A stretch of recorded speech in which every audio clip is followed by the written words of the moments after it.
कैसे पता चलेगा कि ये मेरे लिए सही रास्ता है? क्या आप शादीशुदा हैं? नहीं। नहीं, क्योंकि ज्यादातर लोग ये सवाल बात पहले ये समझते हैं कि लोग शादी क्यों करते हैं। एक इंसान के तौर पर, चाहे आप आदमी हो या औरत, आपकी कुछ जरूरतें होती हैं। जब आप 8 साल के थे, आपका नाम क्या है? अनुष्का। अनुषा? अनुष्का। अनु? अनुष्का। ठीक है। अगर आप शादी करेंगी तो हम आपका नाम आधा काट देंगे, हम आपको अनु बना देंगे। क्योंकि शादी करने के लिए आपको संस्कृत विद्वान कहाँ मिलेगा। तो जब आप 8 साल के थे, अगर मैं कहता हूँ अनु कि आप शादी करना चाहती हैं, वो बकवास लगती है ना? मेरा मतलब है तब उस सवाल का कोई मतलब नहीं था। हाँ, उस सवाल के कोई मायने नहीं थे। अगर मैं आपसे तब पूछता जब आप 6 के थे, तो उसका कोई मतलब नहीं होता। जब आप 8 के थे तो ये इस पर निर्भर करता है कि आपका परिवार किस तरह का है। ये या तो एक मजाक होता, या आप इसका विरोध करते, या इसे वाकई समझे बिना आप हाँ कह देते। अगर मैं ये सवाल आपसे 14 साल की उम्र में पूछता तो आप थोड़ा शर्माते, क्योंकि आप सोचने लगे थे।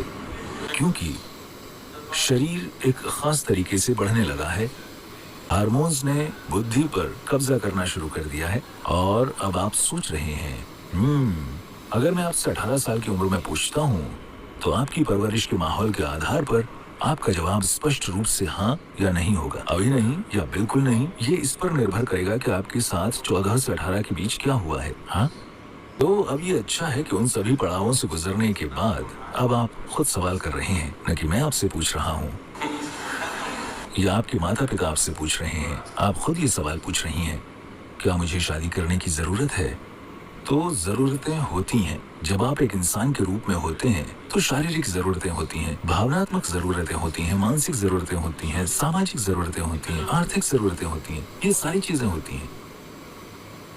लोग शायद इन चीजों के बारे में जागरूकता से नहीं सोचना चाहेंगे, क्योंकि उन्हें लगता है कि अगर वो इन चीजों के बारे में सोचेंगे तो उनकी शादी बदसूरत हो जाएगी। पर वैसे भी ये चीजें तो हैं ही। अगर ये अरेंज्ड मैरिज है तो कोई दूसरा इस बारे में सोच रहा है। अगर आप इसे खुद अरेंज कर रहे हैं तो आप निश्चित ही इस बारे में सोच रहे हैं, हाँ या नहीं? ये सब सोच विचार होते हैं। तो आजकल महिलाओं के लिए मैं ये कह रहा हूँ कि दुनिया कुछ हद तक बदल गई है। अब सामाजिक और आर्थिक कारणों के लिए जरूरी नहीं है कि उसे शादी करनी ही पड़े, जब तक कि आप बस शरीर के साथ ही नहीं आई हो। आप नहीं समझी। अगर आप सिर्फ शरीर हैं और आप में दिमाग नहीं है तो अलग बात है, वरना एक औरत को अब सामाजिक या आर्थिक कारणों से शादी करने की जरूरत नहीं है। उसके पास चुनाव है। वो अपनी खुद की आर्थिक और सामाजिक स्थितियों का ख्याल रख सकती है। 100 साल पहले ऐसा नहीं था। आप में शादी के लिए चाहे शारीरिक, भावनात्मक या मानसिक जरूरतें न भी हों, फिर भी बस सामाजिक और आर्थिक कारणों के लिए आपको शादी करनी होती थी। हाँ, पर अब ऐसा नहीं है। ये थोड़ी बहुत आजादी है। अब आपकी शादी करने के कम से कम 2 कारण खत्म हो गए हैं। अब आपको बाकी 3 पर विचार करना है। बस, क्या आपको मानसिक तौर पर एक जीवन साथी की जरूरत है? क्या आपको जीवन साथी की भावनात्मक जरूरत है? आपकी शारीरिक जरूरतें वे कितनी प्रबल हैं? आपको इसे अपने हिसाब से देखना होगा। ये कोई सामाजिक नुस्खा नहीं है कि हर कोई शादी करे या हर कोई शादी न करे। ये कारगर नहीं होगा। एक व्यक्ति के रूप में आपकी जरूरतें कितनी तीव्र हैं। अगर ये एक हल्की जरूरत है जिससे आप आसानी से पार जा सकते हैं, अगर ये एक छोटे दौर की जरूरत है, तो शादी मत कीजिए। मैं आपको बता रहा हूँ, क्योंकि बंध जाने का कोई फायदा नहीं है। क्योंकि बंधने के साथ ये सिर्फ 2 लोग ही नहीं रहेंगे, ये 4 या कभी कभी 6 हो जाते हैं।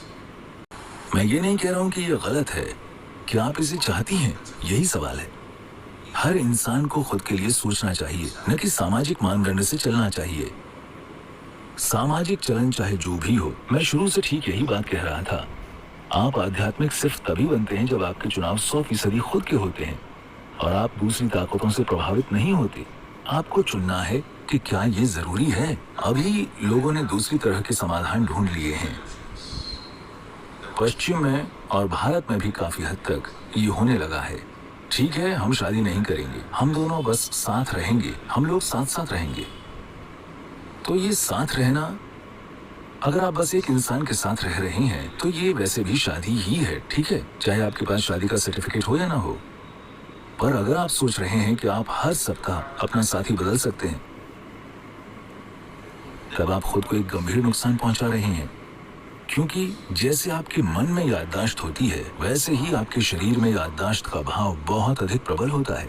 इसी वजह से हम आपको ऐसे स्थानों में ले जाते हैं, भले ही आप तार्किक रूप से कुछ न समझें। उन्होंने लगातार ऊर्जा के स्थान और दूसरे प्रकार की संभावनाओं के स्थान इसलिए बनाए हैं क्योंकि शरीर उसे आत्मसात कर लेगा और याद रखेगा। शरीर की याददाश्त का भाव बहुत प्रबल होता है।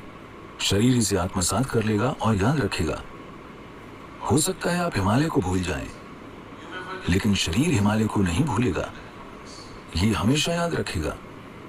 आप भूलने की बीमारी के कारण पूरी याददाश्त खो सकते हैं, लेकिन भौतिक शरीर में यादें बनी रहेंगी। शरीर इसे नहीं छोड़ेगा। बस क्योंकि आपने अपनी याददाश्त खो दी है तो इस वजह से आप अपने कर्म तक को नहीं खोने वाले हैं।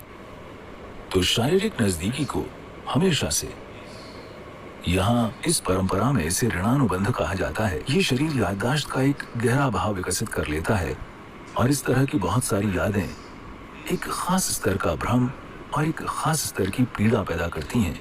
आप इसे स्पष्ट रूप से देख सकते हैं, आप इसे बहुत साफ देख सकते हैं। जो लोग अपने जीवन के साथ लापरवाह हैं वो सही मायने में आनंद को कभी नहीं जान पाएंगे। वे बस वैसे ही रहते हैं। कृपया आप इसे अपने आसपास ध्यान से देखें। ये साफ दिखता है जो लोग अपने शरीर को लेकर अनुशासित नहीं हैं वे कभी पूरी तरह से हंस नहीं सकते, नहीं पूरी तरह से रो सकते हैं।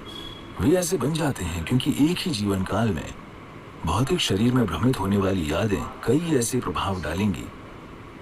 तो इन जरूरतों को पूरा करने का ये कोई समाधान नहीं है। तो आप या तो शादी कीजिए या शादी मत कीजिए कि आप इन जरूरतों से परे चले जाइए।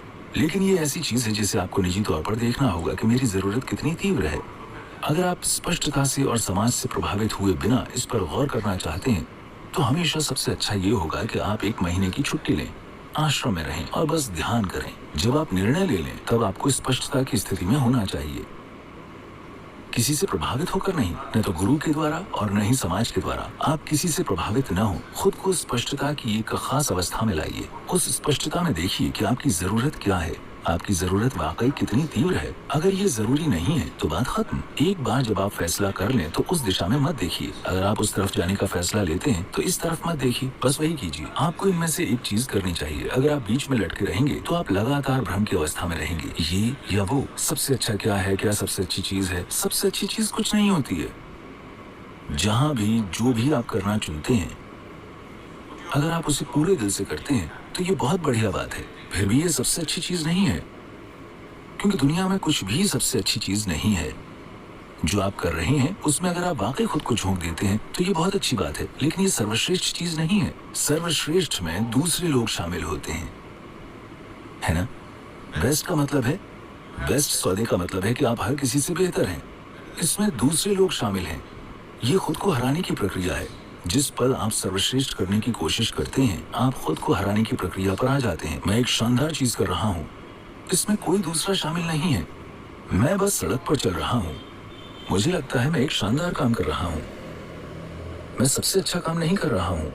हिमालय की गुफाओं में रहने वाले योगी वो सबसे अच्छी चीज नहीं कर रहे हैं, वो खुद के लिए एक शानदार काम कर रहे हैं। कोई शादीशुदा है, खुशी से अपने परिवार के साथ रह रहा है तो वो एक शानदार काम कर रहा है, वो सबसे अच्छा काम नहीं कर रहा है।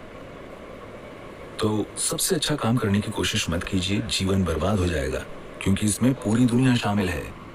इसका मतलब है कि आपको सबसे अच्छा काम करने के लिए सिकंदर महान होना होगा, और यकीनन उसने सबसे अच्छी चीज नहीं की और न ही कोई महान चीज की।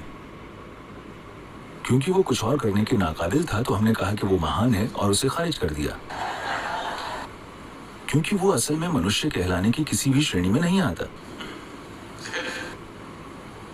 तो ये ऐसी चीज है जिसके लिए आप अपने अंदर स्पष्टता का एक स्तर लाइए और अपना निर्णय लीजिए। एक बार जब आप फैसला कर लें फिर कोई भटकाव नहीं होना चाहिए, क्योंकि निश्चल तत्वम जीवन मुक्ति। अगर आप जब आप जो भी आप कर रहे हैं आप बस पूरी भागीदारी से झाड़ू लगाते हैं, हर दिन आप झाड़ू लगाएं, आपको आत्मज्ञान मिल जाएगा।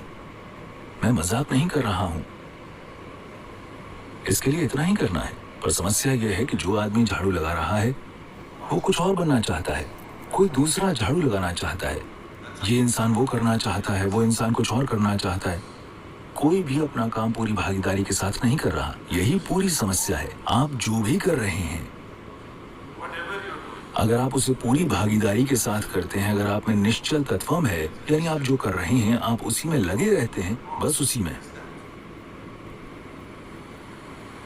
हिमालय की सड़कों पर गाड़ी चलाना आपके साथ यही करता है। ट्रैकिंग या पर्वतारोहण भी आपके साथ यही करता है। जब आप ये काम करते हैं तो आप कुछ भी और नहीं कर सकते। आप कुछ और करने की कोशिश करेंगे तो वो आपका आखिरी काम होगा। अगर आप इन सड़कों पर अपनी गाड़ी वाकई तेज चलाते हैं तो आप सिर्फ वही कर सकते हैं। अगर आप कुछ और करने की कोशिश करते हैं तो वो आप आखिरी काम कर रहे होंगे। तो आप अपना जीवन उस तरीके से जिएं, आप जो भी कर रहे हैं आप बस पूरी तरह वही करें। अगर आप में वो निश्चल तत्वम है तो आप चाहे जो करें वो ठीक है, पर हर दिन बदलते रहना। जो लोग 15 साल से शादीशुदा हैं अब वो सोच रहे हैं शायद मुझे ब्रह्मचर्य लेना चाहिए था। जो लोग 10 साल से ब्रह्मचारी हैं अब वो सोच रहे हैं शायद मुझे शादी कर लेनी चाहिए थी। ये जीवन की अंतहीन बर्बादी है।